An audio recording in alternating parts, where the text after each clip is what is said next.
না, আমাদের এখানে যতজন এমএলএ এমপি আছেন বিজেপির, আগে তো ছিল না, এখন যথেষ্ট সংখ্যায় আছেন। তার মধ্যে অবাঙালি কতজন আছে? আর এবং যদি অবাঙালিও হয়, তারা এখানে বড় হয়েছে, কয়েক পুরুষ ধরে আছে, বাঙালি হয়ে গেছে, বাংলা বলতে পারে। আর টিএমসি যাদেরকে করেছে এমপি, তাদের দেখুন না কতজন বাঙালি অবাঙালি আছে। তারা কি বাংলা জানে? বাংলার কালচার জানে? দুর্গা পূজা, নববর্ষ জানে? জোর করে বাঙালি বানানো হচ্ছে। এবং যারা এখানে স্লোগান দেয় ঈদ বাঙালির উৎসব, তারা কতটা বাংলা বুঝে, বাঙালি বুঝে? তো বাঙালি সেন্টিমেন্ট নিয়ে খেলতে পারেন, অসুবিধা নেই। বাঙালি এত ঠুনকো নয়, এত বোকা নয় যে কেউ বাঙালি বাঙালি চিৎকার করলো, তার ভবিষ্যৎ চুরি করে নিল আর তাকে ভোট দিয়ে দেবে। এত সহজ নাই।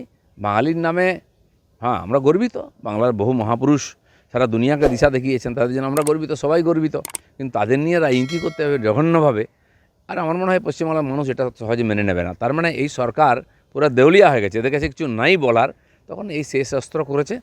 আর অবাঙালিদেরকে অপমান করা হচ্ছে, তাড়ানো হচ্ছে, ভয় দেখানো হচ্ছে, দোকান বন্ধ করে দেওয়ার কথা হচ্ছে। কোথায় সংবিধান এই অধিকার দিয়েছে?